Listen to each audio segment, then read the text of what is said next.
Hey guys, tonight we're going to dim the lights and whisper about something that, at first blush, seems utterly universal and timeless: dating. You might picture stolen glances across a crowded room, nervous first conversations, perhaps a romantic dinner under the stars, or maybe even the thrill of swiping right. You think of whispered secrets, shared laughter, and the butterflies that flutter when you meet someone special. It feels like an experience woven into the very fabric of being human, a quest for connection and companionship that transcends eras and cultures.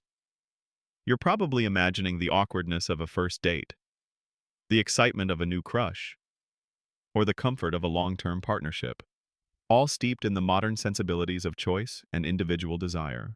But here's a little historical reality check for you if you were transported back to ancient Rome with your modern notions of dating.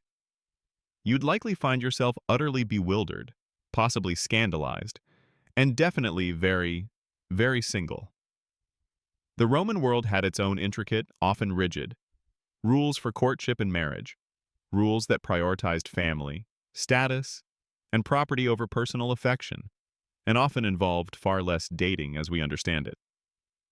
So, tonight, we're pulling back the toga on Roman romance to uncover a love life that was anything but simple, and often surprisingly, unromantic. So, before you get comfortable, take a moment to like the video and subscribe, but only if you genuinely enjoy what I do here. Now, dim the lights, maybe turn on a fan for that soft background hum, and let's ease into tonight's journey together. You find yourself walking through the bustling Forum, the heart of ancient Rome. Sunlight glints off marble temples, and the air is alive with the chatter of merchants, politicians, and ordinary citizens. You see young men in their crisp togas, their hair carefully styled, and young women, often accompanied by chaperones, their tunics modest, their faces partially veiled. Your modern mind immediately tries to spot signs of flirtation, perhaps a lingering glance, a shared smile. But what you mostly observe is an intricate dance of social interaction, governed by unspoken rules and rigid expectations. In ancient Rome, dating as a casual prelude to marriage or a series of exploratory relationships simply didn't exist in the way it does today. For most Roman citizens, especially those of the upper classes, marriage was primarily a tool for political alliance, social advancement, and the production of legitimate heirs. Love, while hoped for, was often a secondary consideration, something that might grow within a marriage rather than being its foundation. You weren't out there looking for love. You were part of a complex family strategy. Imagine your entire romantic future being decided by your parents and their financial advisors, with very little input from you. It makes a blind date seem positively exciting. For a young Roman man, usually around his early 20s, the search for a suitable partner would begin with his father, or paterfamilias. This powerful figure held immense authority over his family, including the marriage prospects of his children. You might think of it as a corporate merger, but with human beings. The potential bride's family background, her dowry, the property or wealth she brought to the marriage, and her social standing were paramount. Her looks might be a pleasant bonus, but certainly not the deciding factor. You'd be looking for a woman whose family could provide a strong alliance, perhaps boost your political career, or secure a valuable tract of land. Romance novels, these ancient Romans did not write. For a young Roman woman, the situation was even more constrained. She was typically married much younger than a man, often between the ages of 12 and 18. Her consent, if considered at all, was largely a formality. Her primary role was to move from her father's household to her husband's, to manage his home, and, most importantly, to bear children, particularly sons, to continue the family line. Her education would focus on domestic skills, spinning, weaving, and household management. The idea of a young woman dating or choosing her partner was virtually unthinkable, considered scandalous, and a threat to family honor. You might feel a pang of sympathy for these young women, whose futures were entirely predetermined by the male figures in their lives. So, how did a prospective couple even meet if not through dates? Often, it was through family connections, social gatherings, or public events where eligible young people were showcased.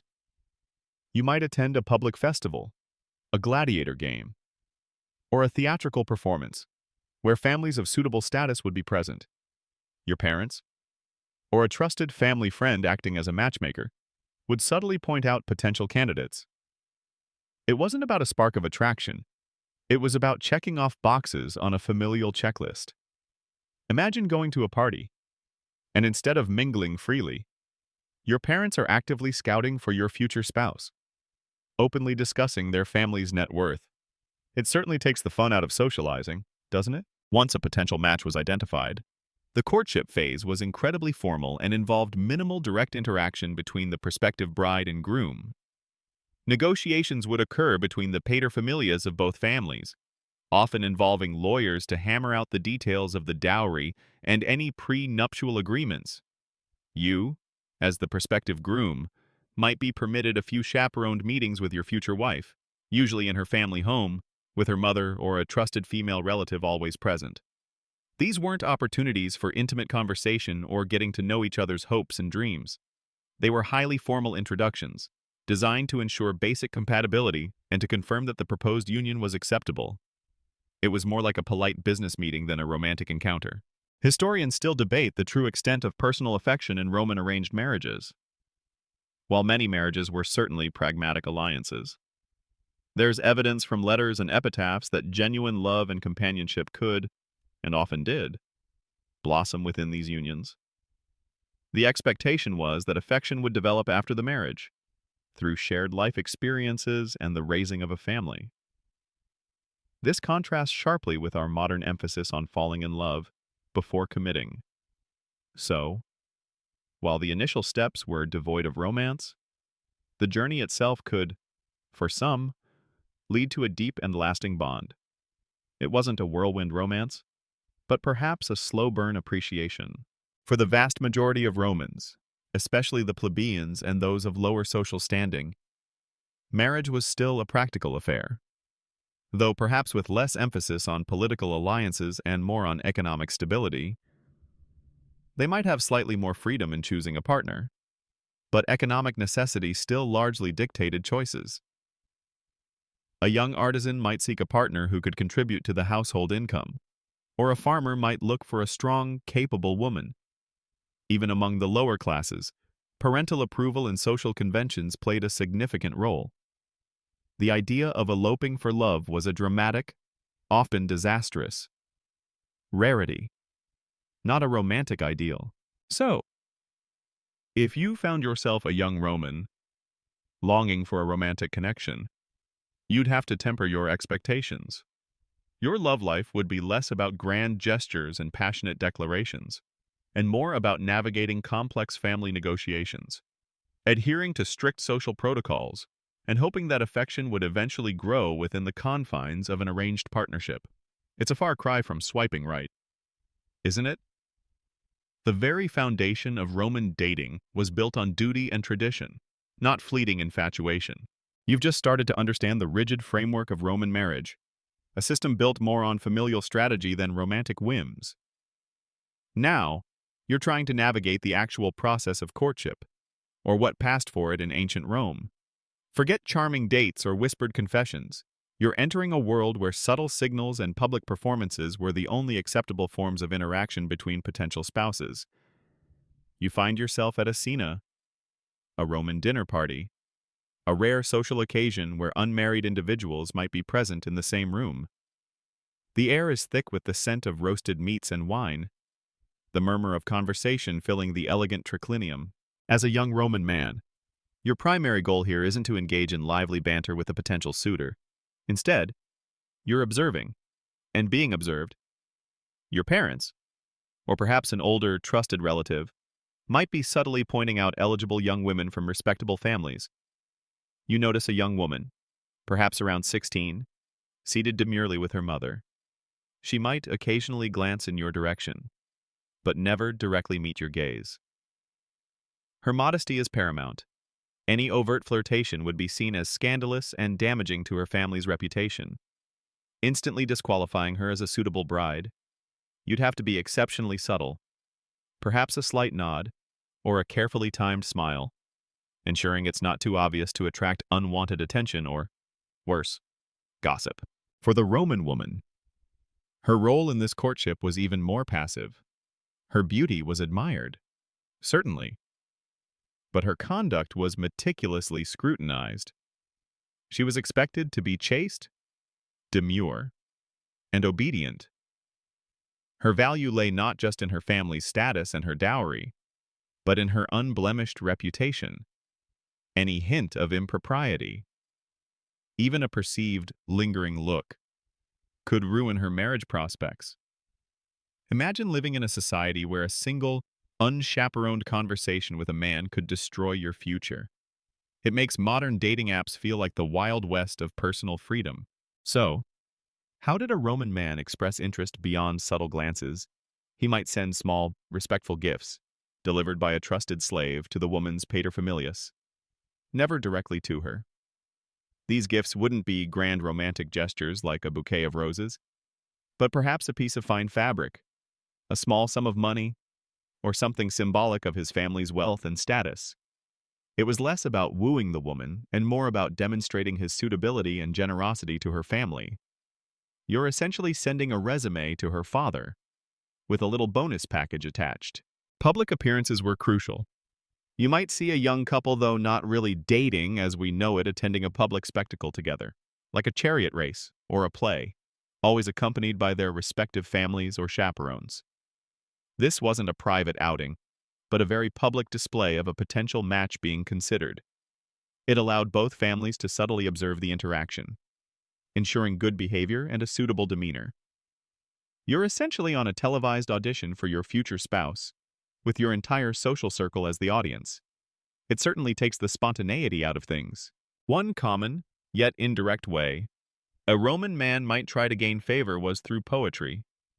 Love poetry was a popular genre in Rome, and a man might compose verses praising the beauty or virtues of a particular woman. These poems, however, were often shared within a social circle rather than being a private message directly to the woman.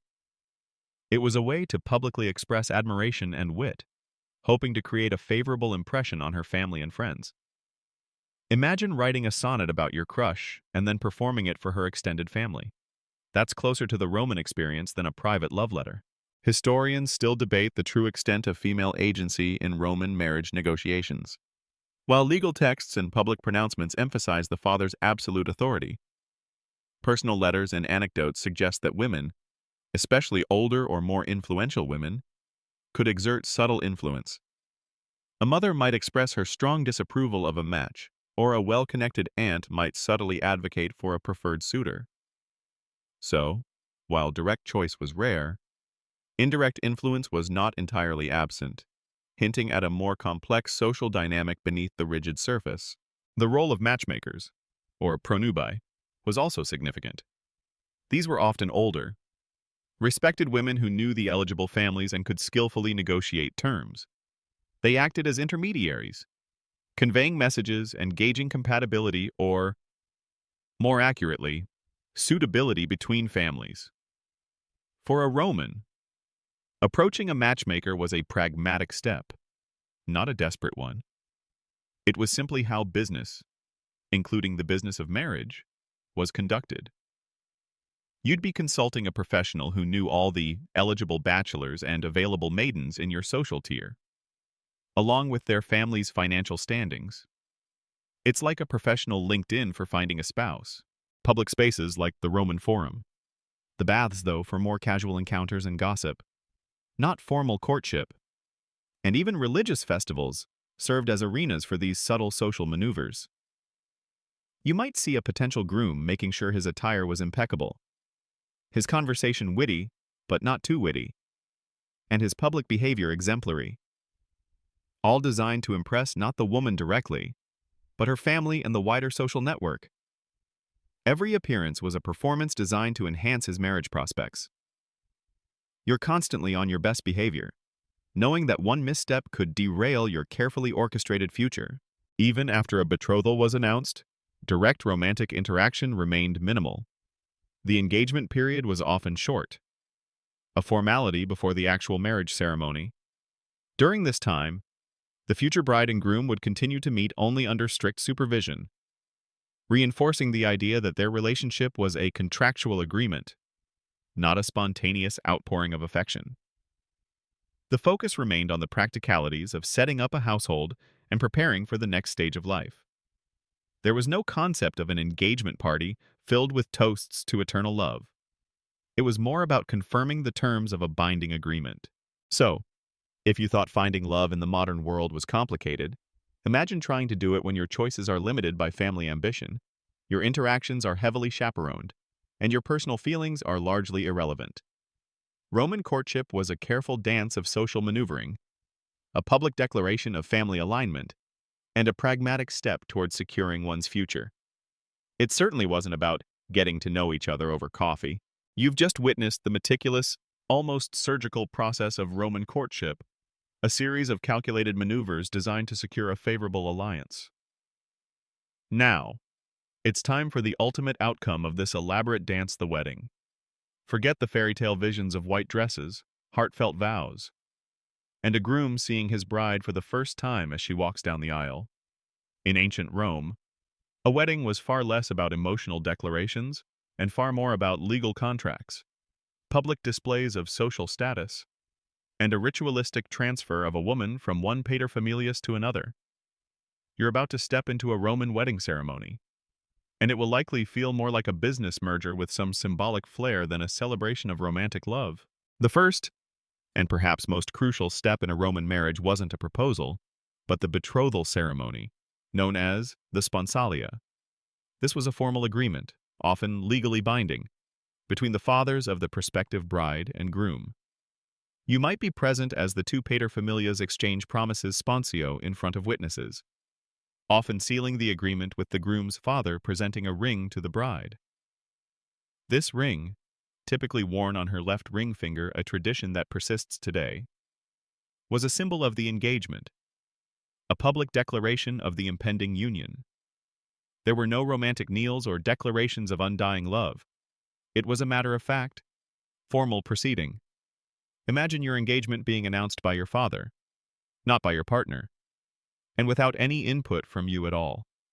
It certainly drains the romance out of the moment, doesn't it? The wedding day itself, or nuptiae, was chosen carefully, often avoiding certain days or months considered unlucky, like the month of May or the days after major festivals. There were no leisurely bridal showers or bachelorette parties. The morning of the wedding, the bride would be ritually dressed by her mother and female attendants. Her hair would be styled in a specific way, often braided into 6 locks, the sex crines, and tied with woolen fillets. She would wear a simple white tunic, perhaps a yellow veil flammeum, and a flame-colored cloak. Her attire was symbolic, emphasizing her purity and her transition. You'd see her, perhaps looking solemn rather than joyful, preparing for the momentous shift in her life. The actual marriage ceremony usually took place at the bride's home. It wasn't held in a temple or a grand public building, but within the intimate, yet still formal, setting of the private residence. The most traditional form of marriage was confariatio, a highly religious ceremony reserved for patricians, the old aristocratic families. This involved the bride and groom sharing a ritual cake made of far panis farius, a type of spelt. They would sit on 2 chairs joined together, covered by a single sheepskin, symbolizing their union. A priest would recite sacred verses, and a prayer would be offered to Jupiter. This ritual was incredibly serious and largely indissoluble, a true union of families and faiths. However, confariatio was rare. The most common form of marriage, especially by the late Republic and early Empire, was cum manu or sine manu, in cum manu marriages. The wife effectively passed into the hand manus of her husband, meaning she legally left her father's control and became subject to her husband's authority, much like a daughter. This involved a more symbolic act, often the husband formally purchasing his wife or cohabiting with her for a year without 3 consecutive nights' absence. This was a significant legal shift, highlighting the transfer of legal power from one male figure to another. You'd see the bride, a legal entity being transferred, rather than an individual entering into a partnership. Much more prevalent, especially later on, was marriage sine manu, where the wife remained legally under the control of her paterfamilias. She retained her own property and could inherit from her father. This form of marriage offered women more legal and financial independence, and ironically, was easier to dissolve. This practical approach shows that even in a society emphasizing male authority, there was a pragmatic evolution of legal arrangements. Historians still debate the practical implications of sine manu marriages on women's daily lives and their actual autonomy. While legally independent, social expectations and customs still heavily influenced their roles and choices. The actual ceremony was often brief and centered around a few key rituals. A matchmaker or a respected matron might bring the bride and groom together. A priest or a witness would ask the traditional question, Ubi tu Gaius? Ibi ego Gaia? Where you are, Gaius? There I am, Gaia, or the masculine equivalent for the groom. This simple declaration was a powerful affirmation of loyalty and shared destiny. Then, the bride's right hand would be formally joined with the groom's, a symbolic gesture known as dextrarum iunctio. You might hear the traditional marriage cry, Hymen o Hymenai, invoking the god of marriage. After the official pronouncements, a wedding feast, cena nuptialis, would follow, often at the bride's home. This was a grand affair, a public demonstration of the family's wealth and status. You'd see lavish food, abundant wine, and entertainment, but the atmosphere would be one of formal celebration and networking, not necessarily unrestrained joy. The focus was on solidifying social bonds and showcasing prosperity. You'd be surrounded by guests, many of whom were there for social obligation, making small talk about the dowry rather than the bride's beauty. The culmination of the day was the procession deductio of the bride from her father's house to her new husband's home. This was a boisterous, public event that involved a torchlit parade, music, and playful insults, often crude jests about the groom's virility or the bride's shyness. You'd see the bride, her face still veiled, being led by the groom and his attendants, surrounded by a lively crowd. This procession was symbolic of her formal departure from her old life and her entrance into her new one. It was a loud, public declaration to the entire neighborhood that a new household was being established. Once at the husband's house, the bride would smear oil and fat on the doorposts, symbolizing fertility and protection. She would then be carried over the threshold by the groom or his attendants to avoid stumbling, which was considered a bad omen. Inside, she would be greeted by her husband, who would offer her fire and water, symbols of her new domestic duties and her acceptance into his household. The couple would then be led to the bridal bed lectus genialis, which was usually set up in the main hall of the house, not a private bedroom.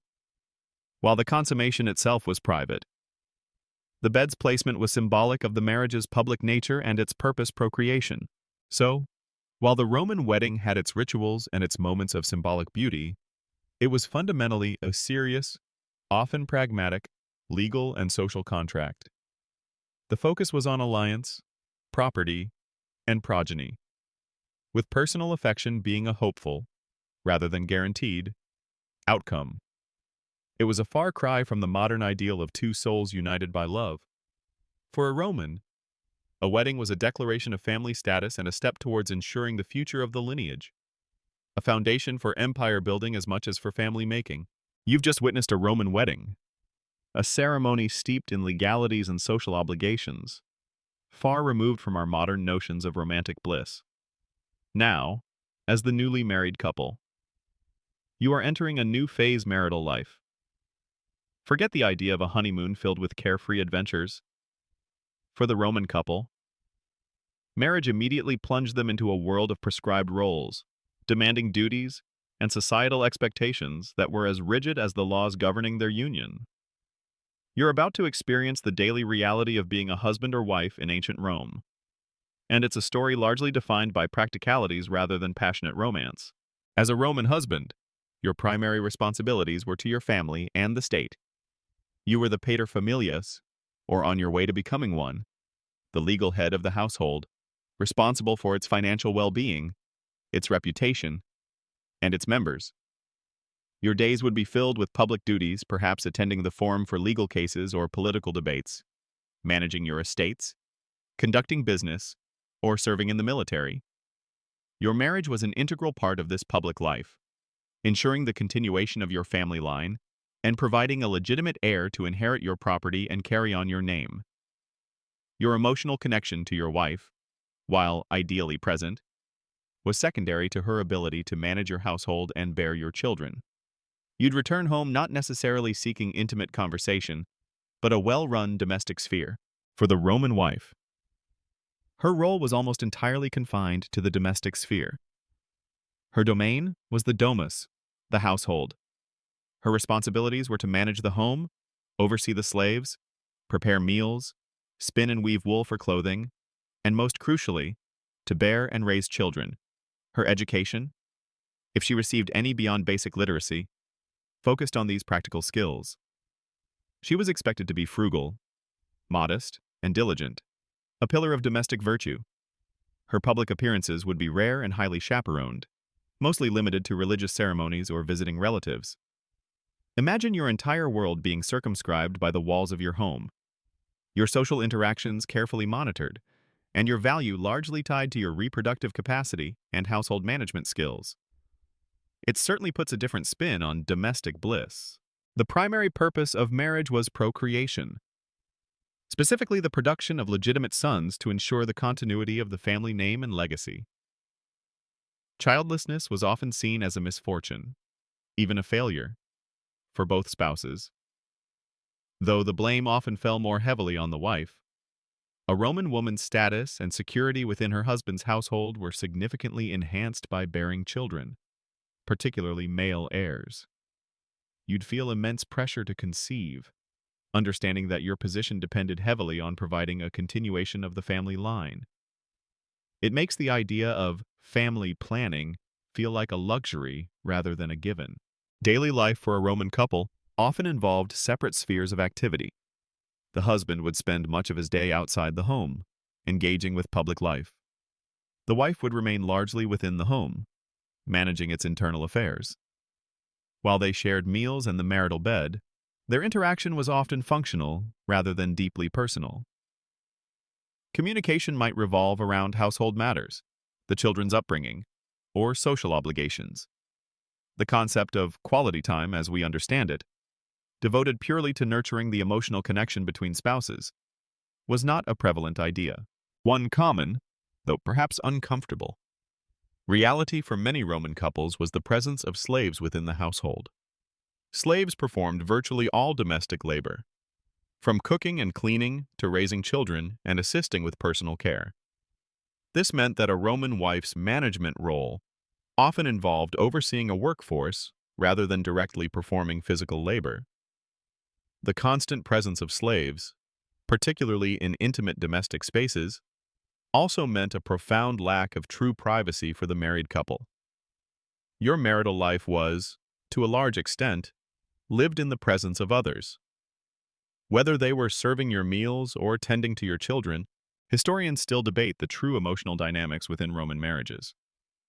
While public rhetoric emphasized duty and practicality, personal letters, epitaphs, and artistic depictions sometimes revealed deep affection, companionship, and even genuine love between spouses. It's plausible that while marriages began as pragmatic alliances, strong emotional bonds often developed over time, especially as couples faced life's challenges and raised a family together. So, while the initial spark might have been absent, a slow-burning, enduring love was certainly possible, and often achieved. The education of children also fell largely to the wife and, for wealthier families, to tutors. Roman children, especially girls, would be brought up under their mother's strict guidance, learning the skills appropriate to their gender and social class. The husband, while the legal head, often had less direct involvement in the day-to-day upbringing of very young children. This division of labor further emphasized the distinct, though complementary, roles of husband and wife within the Roman household. Economic considerations were a constant backdrop to marital life. The dowry that the wife brought into the marriage was crucial. It provided financial security for her in case of divorce or her husband's death and contributed to the household's wealth. While legally belonging to the wife, the husband typically managed the dowry. Its proper management was a significant responsibility, and disputes over dowry were a common cause of marital strife and divorce. You'd always be aware of the financial implications of your union, the practical bedrock upon which your household stood. Infidelity, while officially condemned, was a complex issue with different standards for men and women. For a husband, extramarital affairs with prostitutes or slaves were often tolerated, as long as they didn't involve respectable Roman matrons and didn't disrupt the household. For a wife, however, any act of infidelity was a grave offense, considered a betrayal of her husband and a threat to the legitimacy of his heirs. This double standard highlights the patriarchal nature of Roman society and the differing expectations placed on men and women within marriage. You'd live with the constant awareness of this unequal moral ledger, depending on whether you were the husband or the wife. Despite the emphasis on duty and societal roles, Roman sources do offer glimpses of marital harmony and deep respect. Emperors and ordinary citizens alike often dedicated heartfelt epitaphs to their deceased spouses, praising their virtues, loyalty, and companionship.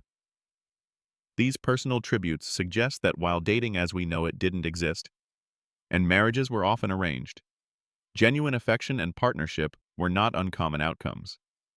The Roman marital journey was a long one, not starting with a passionate declaration, but often growing into a profound, if understated, bond of shared life and purpose.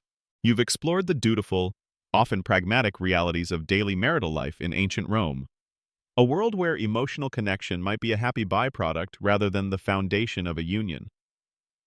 But now, as you delve deeper, you discover the complex, sometimes hypocritical, and surprisingly nuanced attitudes towards love, lust, and legal loopholes, particularly concerning infidelity. Forget the simple black and white morality of some historical narratives. Ancient Rome's approach to sexual fidelity was a tangled web of societal expectations, legal definitions, and a blatant double standard that would make your modern sensibilities real. You're about to uncover the messy, human side of Roman relationships, far removed from the stoic virtues often idealized. Imagine a Roman husband, outwardly respectable, participating in public life and overseeing his household. While his wife was strictly bound by expectations of fidelity, his own behavior was viewed through a much more lenient lens. For a Roman man, extramarital affairs with women of lower social status, prostitutes, enslaved women, or freed women, were generally tolerated and not considered adultery. Adultery adulterium was a specific legal offense that only occurred when a Roman citizen man had sexual relations with a married Roman citizen woman. This distinction is crucial. It wasn't about the act of infidelity itself, but about whose legal status was violated and whose legitimate lineage was threatened. You can almost hear the whispered gossip in the forum, detailing a senator's dalliances with a famous courtesan, without a hint of moral condemnation directed at him. For the Roman wife, however, the rules were brutally strict. Any sexual relationship outside of her marriage, regardless of the social status of the man involved, was considered adultery and a grave offense. This was not just a moral failing, but a legal crime, often punishable by severe penalties. A husband had the right, under certain circumstances, to kill his wife if he caught her in the act of adultery within his own home. While such extreme measures were rare, the very existence of this law highlights the profound imbalance of power and the intense focus on ensuring the legitimacy of heirs. A wife's infidelity threatened the very fabric of the Roman family and its property inheritance. You'd live with a constant, simmering fear, knowing that one misstep could lead to utter ruin, or worse. This stark double standard stemmed from the patriarchal nature of Roman society and the paramount importance of legitimate paternity. Roman law placed immense emphasis on ensuring that a man's heirs were biologically his own. A wife's infidelity created uncertainty about paternity, potentially introducing illegitimate children into the family line and complicating inheritance. A husband's infidelity, on the other hand, usually did not pose this same threat to his primary lineage, especially if it involved women whose children would not be considered legitimate heirs. It's a pragmatic, rather than moral, justification for a deeply unequal system. The Emperor Augustus, in particular, attempted to tighten moral laws with his Julian laws on adultery 18 BCE. These laws made adultery a public crime, not just a private matter, and required a husband to divorce his adulterous wife or face legal repercussions himself. If he failed to accuse her, he could be charged with pimping Lecinium. This shows an imperial attempt to regulate public morality, though its enforcement was often inconsistent and still applied the double standard. You'd see these laws as a constant legal shadow over Roman marriage, always present, even if not always strictly applied. While formal adultery laws focused on married citizen women, other forms of sexual relationships also existed in Roman society that weren't necessarily considered dating or marriage, but fulfilled certain roles. Concubines were long-term partners for men, often slaves or freed women, with whom they lived openly. Children from these relationships were generally not considered legitimate heirs, but the relationships themselves were not illegal. This provided an outlet for men to have companionship and sexual relationships outside of the strictures of formal marriage, without the legal implications of adultery. It was a kind of don't ask, don't tell arrangement for specific social classes. Historians still debate the true prevalence of adultery and other forms of extramarital relationships in Roman society. While legal texts and moralizing literature often paint a picture of widespread promiscuity, such sources can be biased. Personal letters and anecdotes suggest that many Roman couples lived in faithful, loving relationships, despite the opportunities for infidelity. However, the legal framework and social attitudes clearly indicate a prevailing acceptance of male philandering that stands in stark contrast to the severe penalties for female infidelity. The Roman concept of reputation, fama, played a massive role in shaping sexual behavior. For a Roman woman, an unblemished reputation for chastity was her most valuable asset.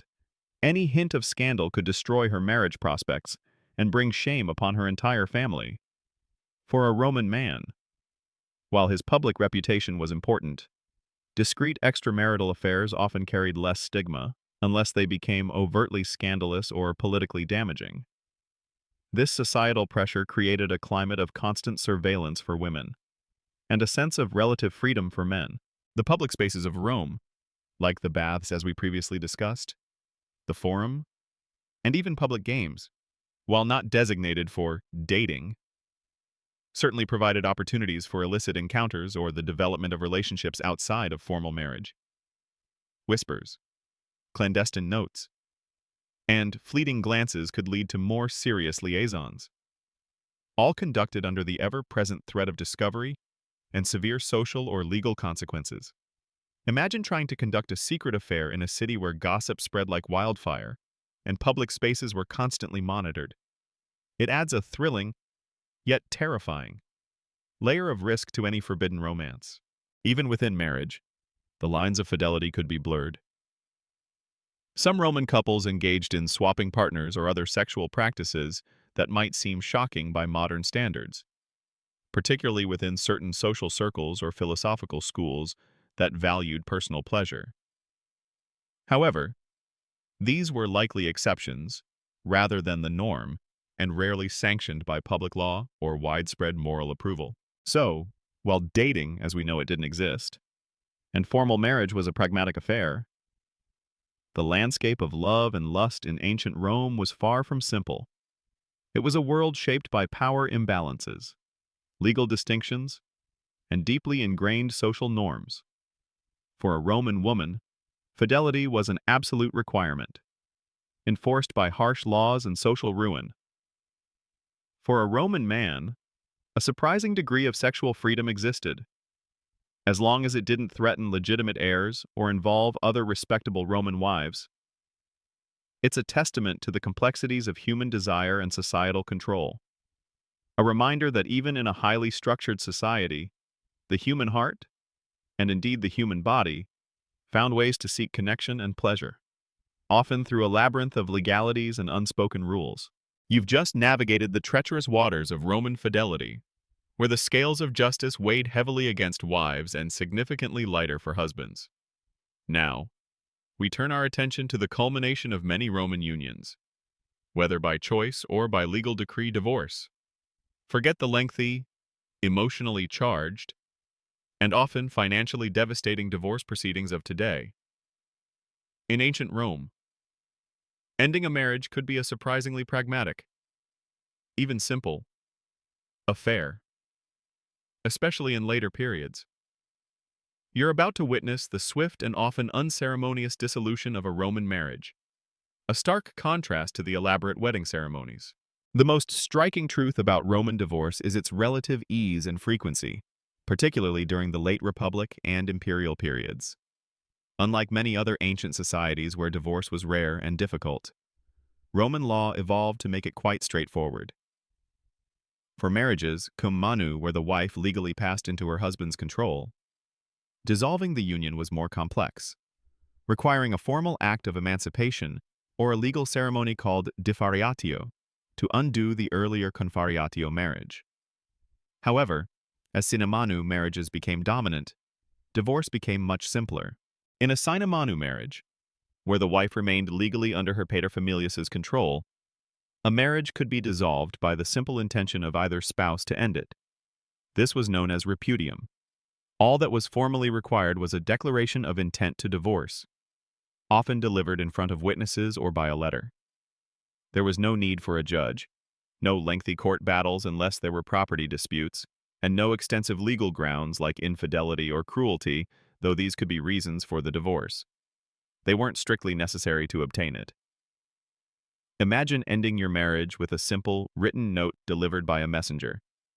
It makes for a very swift, if perhaps emotionally brutal, separation. For the husband, divorcing his wife was generally easier and carried less social stigma. He could simply dismiss her.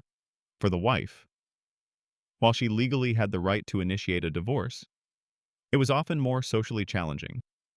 A woman divorcing her husband might face public disapproval or accusations of being unfeminine or difficult, even if she had legitimate reasons. However, if her paterfamilias supported her, her position was much stronger. You'd observe the societal double standard extending even to the act of separation. While men could initiate divorce with relative impunity, women often navigated a trickier social landscape. The primary reason for a husband to initiate divorce was often childlessness, particularly the failure to produce male heirs.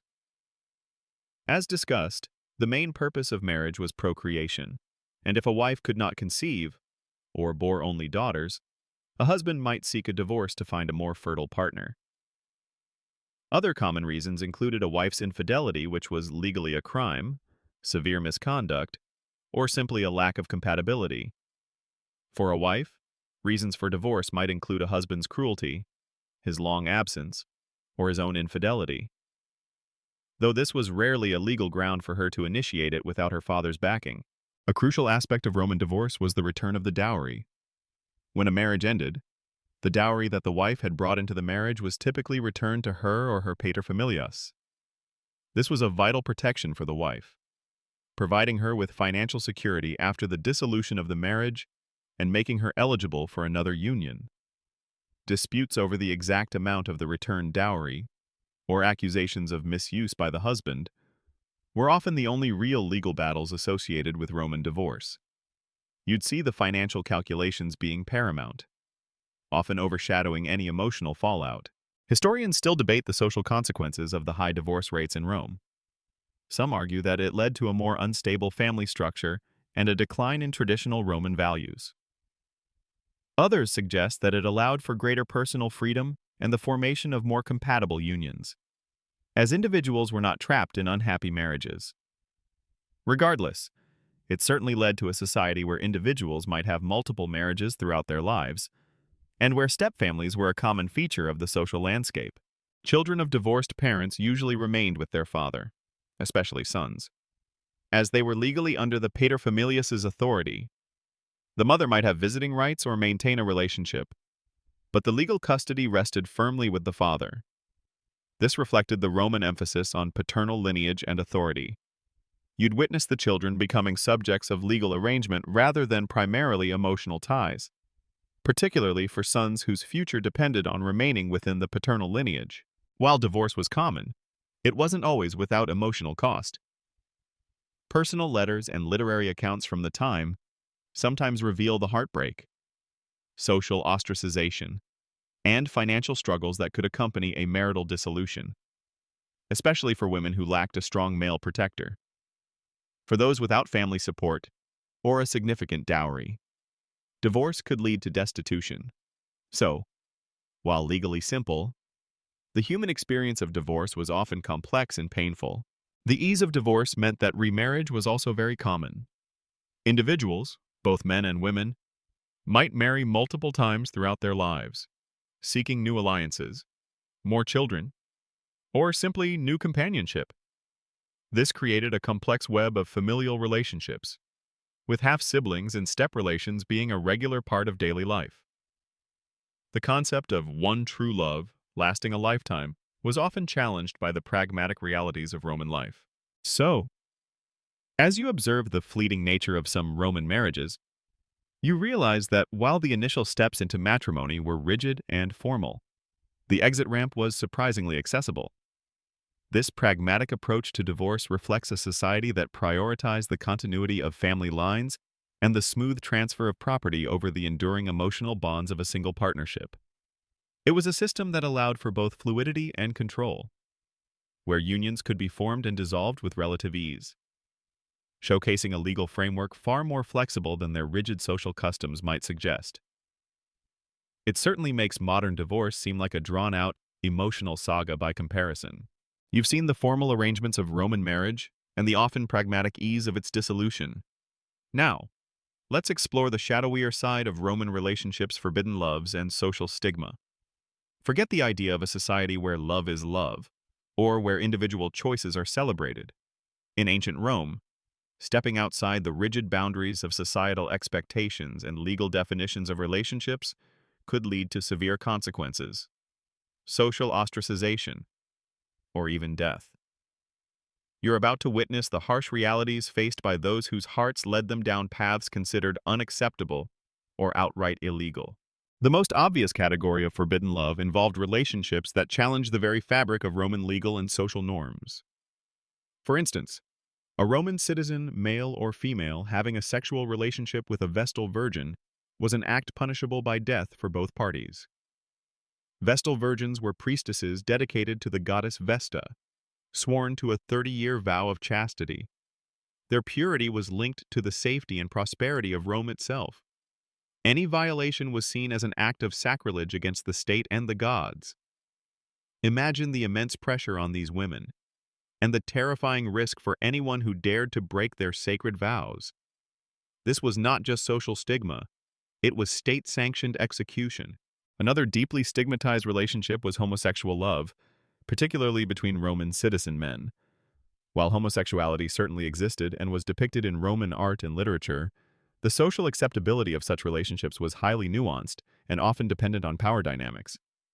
For a Roman citizen man to engage in a sexual relationship, it was generally acceptable for him to take the active, penetrative role with a younger male slave, a prostitute, or a male of lower social status.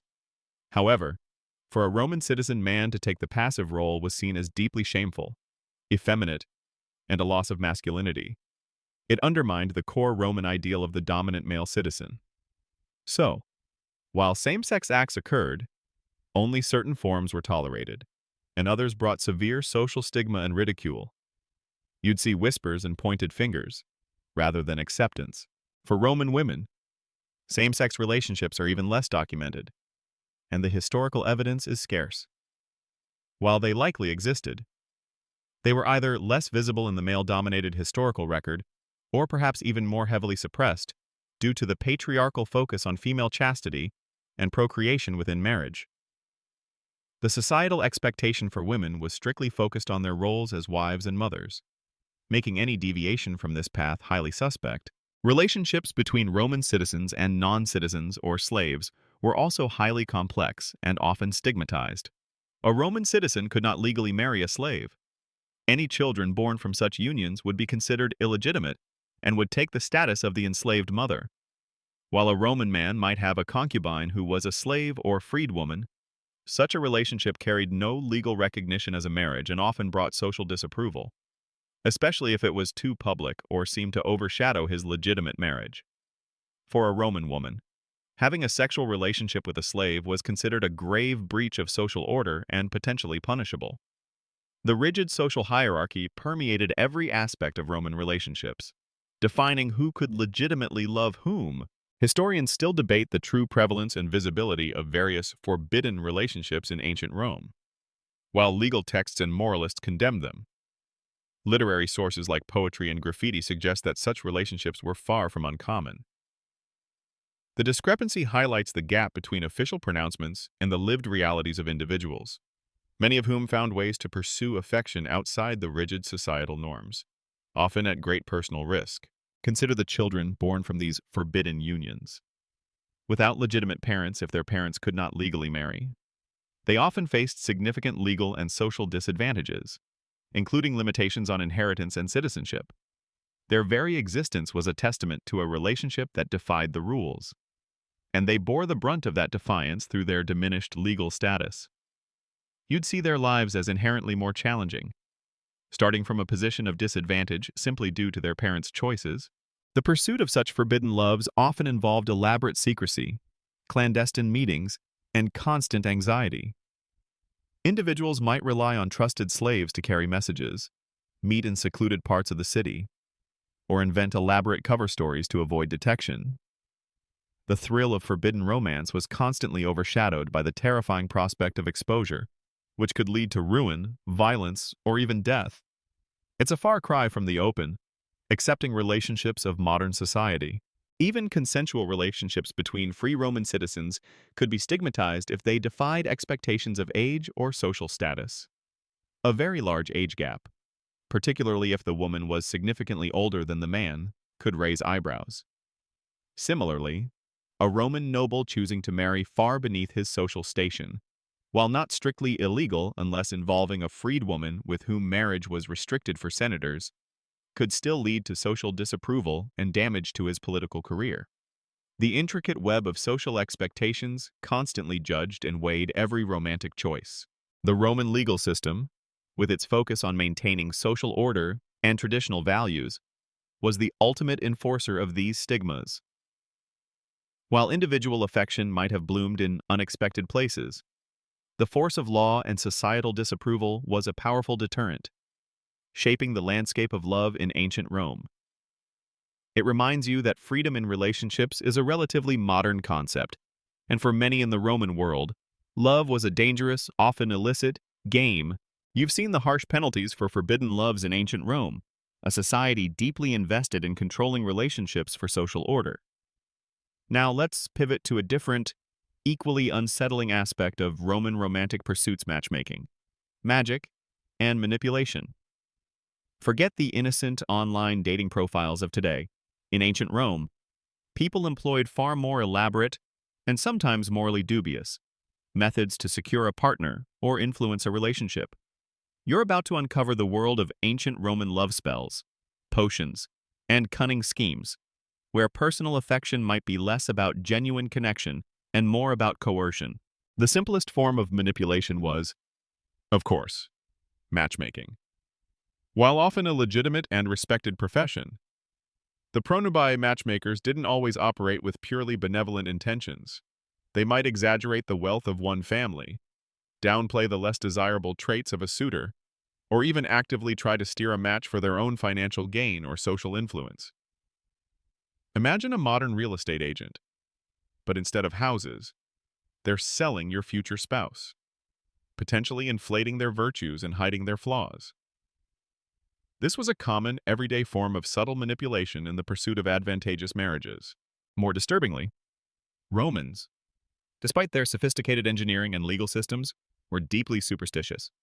This led to a widespread belief in love magic and charms. If you were struggling to attract a partner, or wanted to ensure the fidelity of your spouse, you might consult a sorcerer or a practitioner of magic. These individuals would create various love spells or cursing tablets, depicciones. These tablets, often inscribed with curses or requests to deities, would be rolled up and buried, thrown into wells, or nailed to temples, aiming to bind a lover to you, or conversely, to separate a rival couple. You can almost feel the chill of desperation and the lingering scent of incense as you imagine someone furtively burying a lead tablet, asking a god to make a specific person fall madly in love with them, or to cause their rival's relationship to crumble. These spells weren't always benign. Some were designed to incite passion, others to inflict impotence on a rival, or even to cause a target to fall ill with longing. The methods involved various ingredients, from herbs and animal parts to more macabre components, often performed with elaborate rituals. The belief in their efficacy was strong, and countless such tablets have been unearthed by archaeologists, providing a chilling glimpse into the lengths Romans would go for love, or rather, for control over another's affections. This makes a modern dating profile with a few embellished details seem utterly harmless by comparison. Then there's the use of aphrodisiacs and love potions. Roman literature abounds with references to various concoctions designed to inflame desire or ensure fertility. These could range from relatively harmless herbs and spices to more dangerous, even poisonous, ingredients. The line between a genuine desire to enhance love and a coercive attempt to influence another's will was often blurred.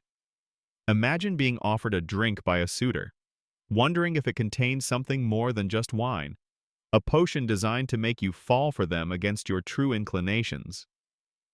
The concept of informed consent was, needless to say, not a legal or ethical consideration in this context. Historians still debate the true prevalence of these magical practices and their perceived effectiveness, while archaeological finds prove their existence. The extent to which they genuinely influenced relationships, or were simply a desperate measure for the superstitious, is hard to quantify. However, their widespread presence suggests a society where individuals felt a lack of control over their romantic destinies and resorted to supernatural means to achieve their desires, highlighting a blend of sophisticated urban life and deep-seated superstition beyond magic. Direct manipulation was also a tool. Wealthy individuals might use their financial power to entice a partner or to remove a rival. Promises of patronage, gifts, or even threats could be employed to influence romantic outcomes. For example, a powerful man might use his influence to ensure a rival suitor faced legal troubles, thus clearing the path for his own pursuit.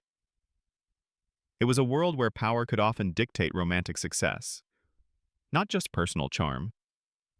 You'd see the subtle threats, the favors that carried hidden obligations, making every romantic interaction a potential power play. For women, manipulation often took a different form. They might use their beauty, their wit, or their family connections to subtly influence their father's choices in a suitable husband. They might feign illness or unhappiness to avoid an undesirable match. While their agency was limited, they were not entirely without means of exerting influence within the confines of their roles. However, direct, aggressive manipulation by women was generally frowned upon and could damage their reputation. Even seemingly innocent acts, like reading omens and prophecies, could be a form of manipulation. Consulting diviners about the success of a potential match, or interpreting signs for a favorable wedding day, added a layer of supernatural influence to what was already a highly pragmatic affair.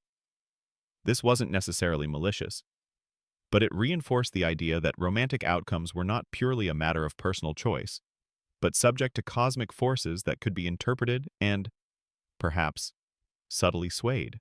The prevalence of these methods, from formal matchmaking to illicit magic, reveals a fundamental tension in Roman society: the desire for control over human emotions and relationships.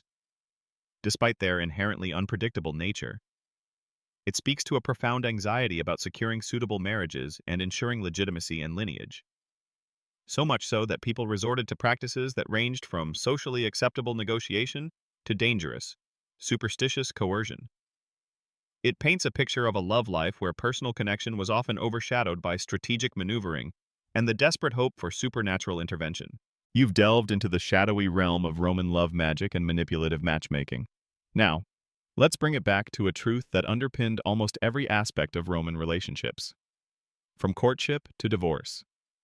The price of passion, specifically dowries and property. Forget the romantic ideal of love conquering all. In ancient Rome, love often took a back seat to cold, hard cash and strategic asset management. You're about to explore the financial bedrock upon which most Roman marriages were built, and how it shaped the destinies of both men and women. The most critical financial component of a Roman marriage was the dowry dose. This was the property or wealth that the bride's family contributed to the marriage, given to the groom upon the wedding. Its purpose was primarily to support the wife during the marriage and to contribute to the expenses of the new household. It was not a gift to the husband to do with as he pleased. It was managed by him for the duration of the marriage, but it legally belonged to the wife or her paterfamilias if she was sine manu and was meant to be returned if the marriage ended. You'd see families negotiating the dowry amounts with the same intensity as modern-day corporate mergers, lawyers poring over ledgers and property deeds. The higher the dowry, the more attractive the bride, often regardless of her personal qualities. For a Roman woman, her dowry was her financial security. In a society where women generally could not work in public professions or hold significant independent wealth unless an heiress, the dowry was her lifeline. If her husband died or divorced her, the dowry was her means of support and what made her eligible for a second marriage. A woman without a dowry, or one whose dowry was too small, would find it incredibly difficult to secure a respectable marriage, regardless of her beauty or virtue. Imagine your entire romantic future, your social standing, and your financial well-being hinging on the size of a single inheritance from your father. It certainly adds a layer of mercenary calculation to romance, doesn't it? For the Roman husband, the dowry was a significant financial asset that could be used for investment, to support his public career, or simply to manage household expenses. It was a tangible benefit of marriage, a powerful incentive to seek a wife from a wealthy family. A man might seek a rich wife not just for the dowry itself, but for the social connections and enhanced status that came with marrying into a prominent family. The dowry was a clear indicator of a family's standing and a husband's future prospects. Historians still debate the extent to which dowries influenced love and affection in Roman marriages. While it's clear that financial considerations were paramount, some scholars argue that a well-matched dowry could lay the groundwork for a stable, comfortable marriage within which genuine affection could then blossom. Others contend that the sheer emphasis on property often overshadowed personal compatibility, leading to unions based more on ledger books than on shared feelings. It's a complex interplay between pragmatism and human emotion that characterized many Roman relationships. Beyond the dowry, inheritance played a massive role in Roman relationships. Marriage was the primary means of producing legitimate heirs to inherit family property, titles, and political influence. Childlessness, especially the lack of sons, could lead to divorce, as a husband would seek a wife capable of continuing his lineage. The very fabric of Roman society was built on the transfer of property through legitimate male lines, and marriage was the legal mechanism for ensuring this. You'd feel the weight of this expectation, knowing that your union was not just about you and your spouse, but about the very future of your family's name and legacy. Roman law, particularly regarding property, was highly intricate. Various forms of property, including land, slaves, and money, could be part of a dowry. Legal experts would meticulously draw up contracts to ensure that the dowry was properly managed and, if necessary, returned. Disputes over dowry repayment were a common cause of legal battles after divorce or death, highlighting how central these financial arrangements were to the stability or instability of Roman marriages. You can imagine the tension in the air as lawyers haggled over every sesterce and every acre. The practicalities of property and inheritance meant that personal feelings were often secondary. A young Roman noble might be pressured into a marriage with an unattractive or personally disagreeable partner simply because her dowry was immense or her family politically powerful. Similarly, a woman might be forced into a union with an older, unpleasant man because her family needed the financial security or social advancement his wealth could provide. These were not matters of choice, but of necessity, dictated by the unforgiving economic realities of the time. Even illicit relationships had their financial implications.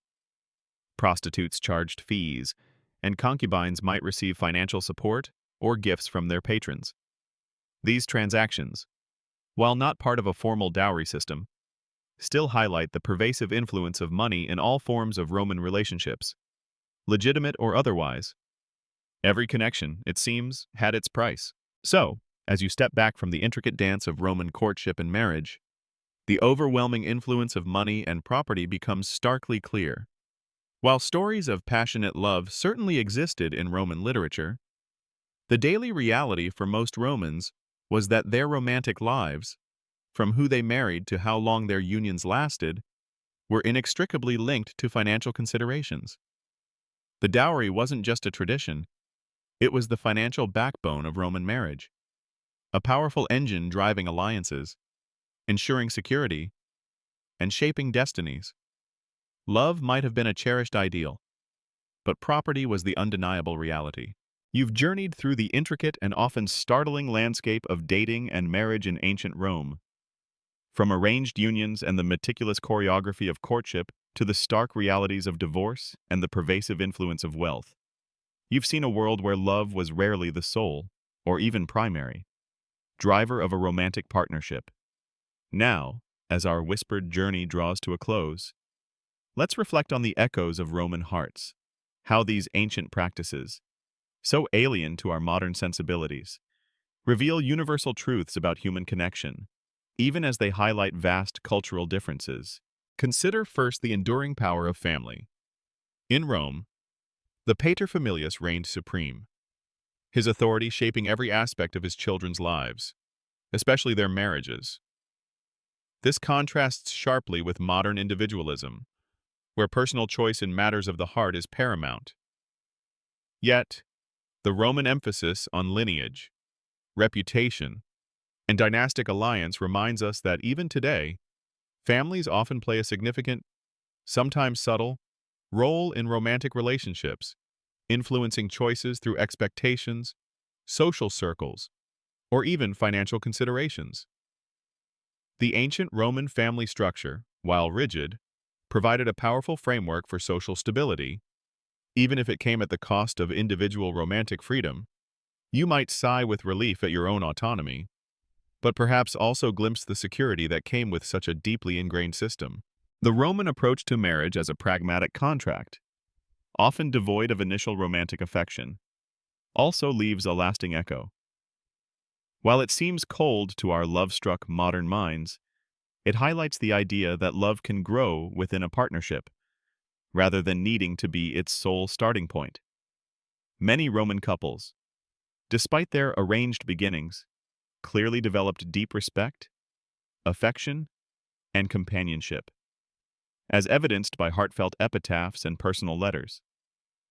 This challenges our notion that romance must precede commitment, suggesting that shared experiences, mutual duties, and the raising of a family can forge bonds just as strong, if not stronger, than fleeting infatuation. You might reconsider the idea that love is purely a spontaneous eruption, seeing it instead as a cultivated garden. The striking double standard regarding fidelity, where husbands enjoyed far more sexual latitude than wives, is a stark reminder of the patriarchal nature of Roman society. This inequality, driven by the paramount importance of legitimate heirs and male control, highlights how deeply societal values and legal structures can shape gender roles within relationships. While modern societies have made strides towards gender equality, the echoes of such historical biases can still be subtly felt in lingering societal expectations or cultural norms. You might feel a flicker of outrage at the injustice, grateful for the progress made, even as you acknowledge that shadows of inequality can still persist. The prevalence of dowries and the constant financial considerations underpinning Roman marriages are perhaps the most alien, yet universal, truths. While modern marriages are ideally based on love, financial stability and shared economic goals remain crucial elements. The Roman system simply made these explicit, turning romantic unions into overt economic arrangements. It reminds us that relationships, even today, are often a blend of emotional connection and practical realities, though perhaps we prefer to keep the latter less visible. You might find yourself subtly reevaluating the financial discussions you've had, seeing their ancient counterparts, though perhaps less transparently. Even the darker aspects, like the resort to love magic and manipulation, echo a timeless human desire for control over unpredictable emotions. From ancient cursing tablets to modern dating apps with their algorithms and curated profiles, the quest to influence romantic outcomes, or to find a shortcut to love, remains a constant. It speaks to the universal vulnerability and hope that accompanies the search for connection. However unconventional the methods might be, you might smirk at the simplicity of a love potion, but then consider the complexities of a perfectly crafted online profile, designed to subtly manipulate perception. As the final whispers of ancient Rome fade into the quiet of your room, you're left with a richer, more nuanced understanding of love and relationships. The Romans, with their intricate laws, strict social codes, and pragmatic approach to coupling, offer a mirror to our own desires and dilemmas. Their dating landscape was undeniably different. A world of arranged alliances and societal expectations, where duty often overshadowed desire. Yet, within those confines, human hearts still sought connection, companionship, and often found a form of love that was enduring, if not always effusive.